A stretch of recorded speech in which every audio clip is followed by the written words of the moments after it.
السلام عليكم. عندك الشجاعة تواجه الواقع، تتحدى الواقع، تتحدى الصعوبات اللي تمر بحياتنا سواء الصغيرة أو الكبيرة. عندك الشجاعة حتى تثبت بصمتك بالحياة. راح أحكي لكم عن الصعوبات اللي مرت بحياتي بطريقة مختصرة من الطفولة لحد آخر مشروع.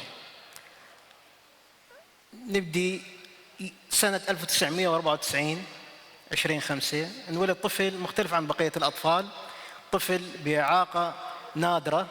ما راح أدوخكم بمصطلحات طبية، بس أقدر أوضح لك أنه العمود الفقري اللي الإنسان الطبيعي يكون مستقيم، أنا انولد بانحناء. و كنا نعرف يعني من خلال الحوادث وغيرها أنه الحبل الشوكي إذا انضرب منه أي شيء ممكن شلل رباعي. فأنا الحمد لله راحت فقط رجل. هذا بشكل خلينا نقول سطحي ومو اختصاص شرحت لك إياه. وياها شغلات ممكن تظهر بعد طبعا الحالة سيئة، لذلك الأطباء قالوا أنه ممكن لها تبعات خلال الأسابيع القادمة أو الأشهر القادمة، أنه ممكن يصير سائل بالمخ أو الرأس وممكن يموت وراها. يعني قليلة النسبة هاي الحالة النادرة ممكن تعيش. مرت أسبوعين، مرت الشهرين، مرت السنتين، انولد بقى طفل معاق. انولد يختلف عن بقية الأطفال بكل شيء، أبسطها أنه يلعب ويا الجهال.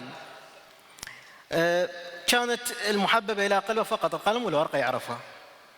فإصرار الأهل وحبهم بتمسكهم برامي، حب أنه يقدمون يدرس، يحببونه بشغلة غير القلم والورقة ويرسم. فبالبداية خلوا له معلمة عمر 5، شافت شاطر قالت ليش ما يدخل مدرسة مثل البقية. طبعا ناعم كنت. فأول ما شافني المدير قال انتو خليه له معلمة وراح يقرأ ويكتب، بعد شو يريد يصير، هو معاق. لذلك للأسف راحت سنة على رامي. بعمر 5 وبأصرار الأهل اللي يتمسكوا به من أول ساعتين قالوا خل ندخله مدرسة على مسؤوليتنا، سواء لأن هو كان متخوف. قلت لك المدير أنه خاف ينداس، خاف الأمور هاي الأخرى. فوالدتي موظفة عافت شغلها وظلت قالت أنا أوديه وأبقى وياه وأرجعه الابتدائية كلها. الحمد لله تجاوزنا هالتحدي هذا، تجاوزنا التحدي هذا وكسبت رامي، كسب الجمهور والطلاب من خلال شطارته، من خلال انه رسوماته. طيب اجانا المتوسطة وتحدي، حب انه يتحدى نفسه اكثر، انه ينتقل من الكرسي الى العكاز ويواجه الناس كيف التنمر وغيره. فبعد طبعا هذا مو شيء سهل، بعد تدريبات ومعاناة تجاوز رامي هاي المرحلة. طبعا ما ترك المدرسة. التحدي السادس ودخول تحدي لكل طالب الشباب العاديين، انه يريد يجيب معدل، وخاصة اذا هو شاطر ويريد طبية له هندسة. فوق هاي التحديات رامي كانت له تحدي، وهو اصبح انتكاسة صحية شديدة إلى علاقة بالإعاقة. طبعا راح تقول لي شنو هو ما فاحص هاي السنين كلها؟ اي ما فاحص، بالرغم انا والدي طبيب، بس ليش ما افحص؟ خاف اكتشف شغلة بالإعاقة ممكن هذا الحماس تخففني عنه، انه اريد اقدم في شيء من الصغر. اللي حماس انه حتى من كنت بالطفولة انه من باوع للمرسم الصغيرة اقول لهم هذا رامي ممكن يوم من الأيام يرسم، ممكن يقدم في شيء، ممكن العالم يشوفه.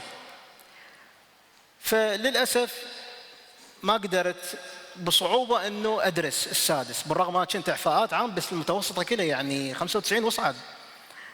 للأسف ما قدرت. دخلت امتحان قلت لهم أجرب آخر شيء أتمنى، إذا ممكن الإعاقة راح أموت وهاي السوالف.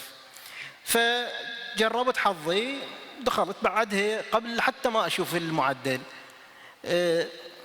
يعني وصلت مرحلة لازم تدخل طبي. اللي نغماءات صارت حتى تصير. فبعد عمليات وفحوصات ما دوخكم بيها مرت التحدي هذا مال الإعاقة أي العملية، طبعا وصلت للموت ومن هاي الأمور تجاوزنا التحدي هذا. بعدها رامي سأل عن معدل هذا شو يريد يدخله. رامي كان وين طموحه؟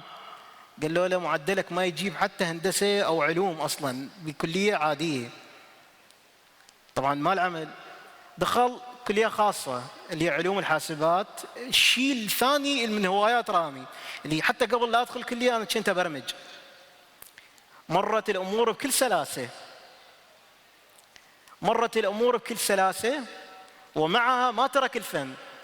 راح تشوفون هسه مثلا بالصور، الصورة الأولى مثلا ظليت أتطور، ظليت أحتك بالمجتمع، ظليت أرسم حتى بالمنتزهات وعلى أرض، ظليت أرسم مباشر، ظليت أسوي دورات، ظل يتطور رامي يعني بحيث دورات حتى مجانية ظل تقدم. أريد أوصل اسم رامي. يجينا التحدي، الصعوبة اللي جاي تتناول على رامي واحد فوق الثاني. جاء تحدي التخرج.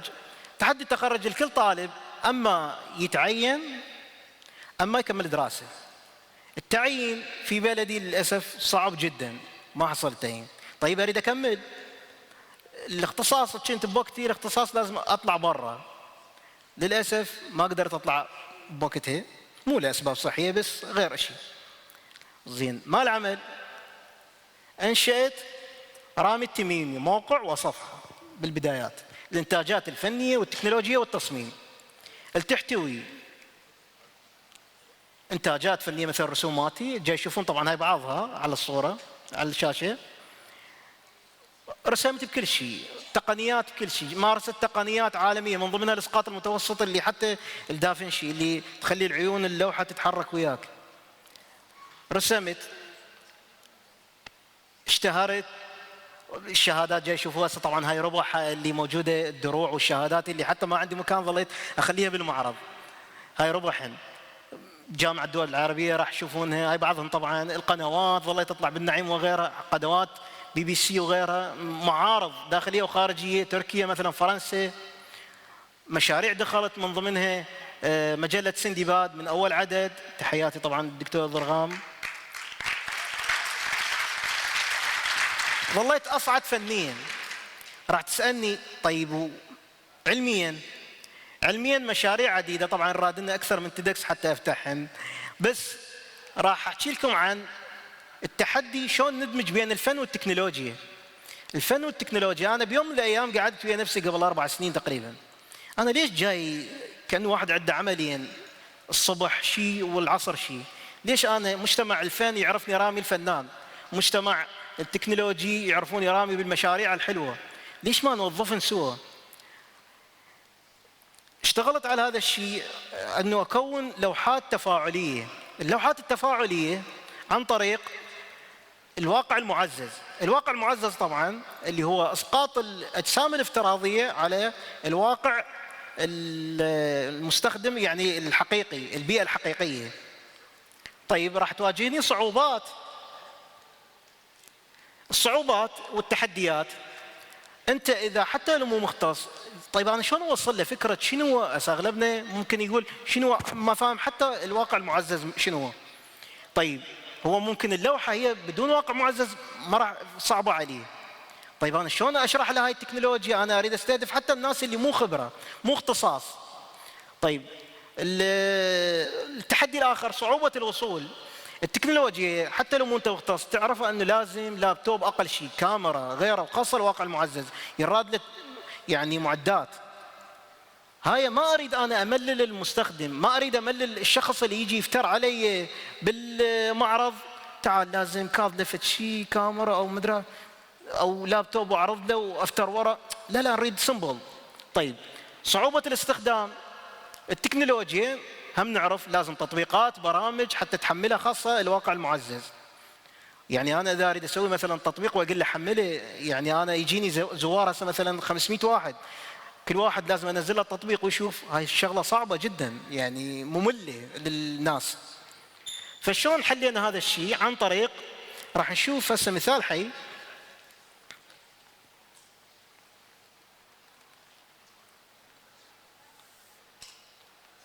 مبدئيا هاي اللوحة هي عن الحسد، راح احكي لكم شوي عنها، اللي هي عن طريق عبارة عن جدار قديم راح تشوفه ومتكسر.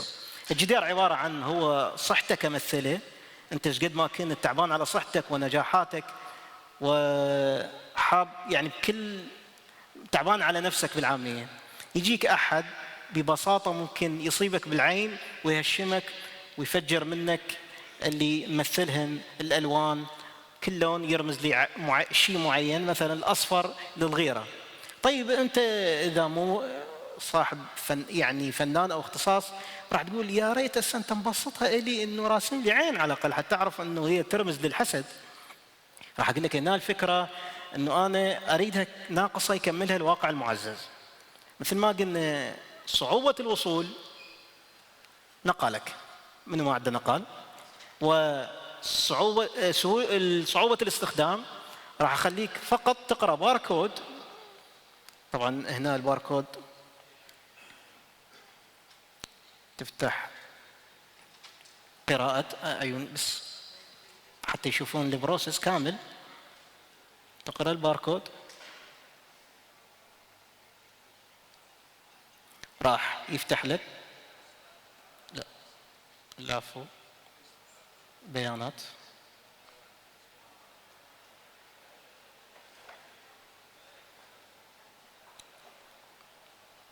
يقرا الباركود، طبعا راح يحولك لرابط المشروع. انتظر ثواني لين هذا قارئ الباركود كنا نعرف ينتظر شوي. طبعا سكيب. راح يحولك للانستغرام. الانستغرام اللي هو البيئة اللي خليتك ما تحتاج تستخدم تطبيق، لأن بيئة الفيسبوك والانستغرام تقدر تحمل عليها الواقع المعزز مشاريعك. فاستغليت هذا الموضوع عن طريق يعني بس الكاميرا. شوف هسه اللوحة أصبحت حية،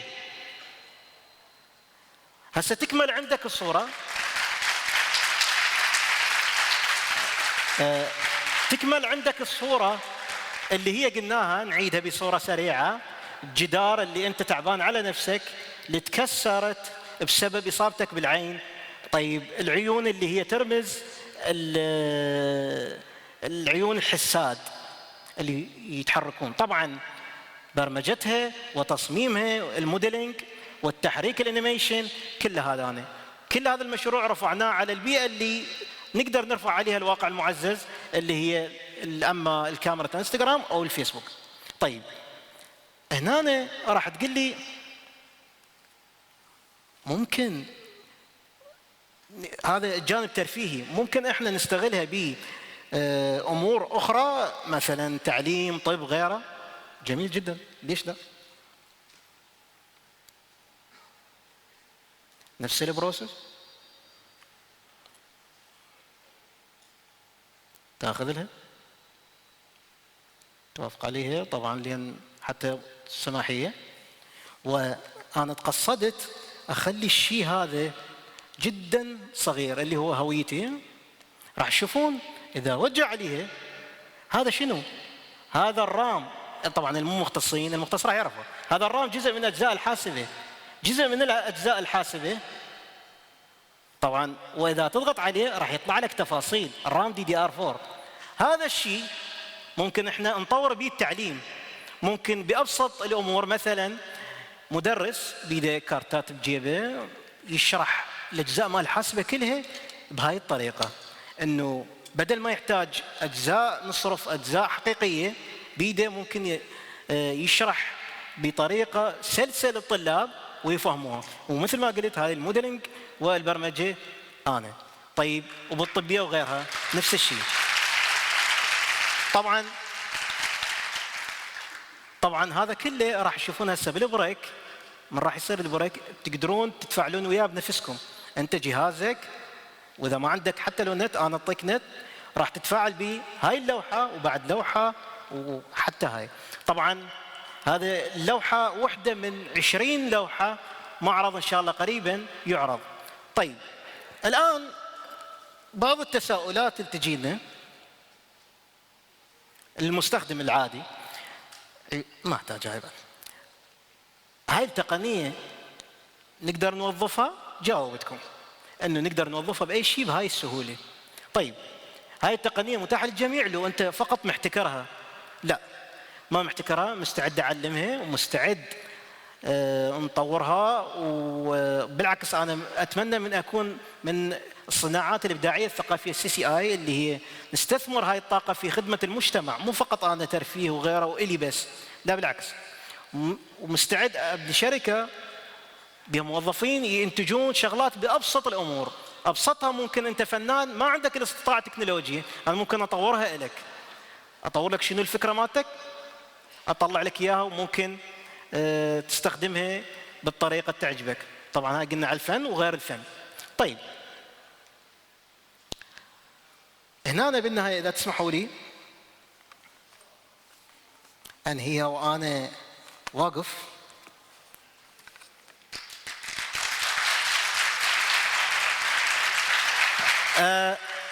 بنقطتين.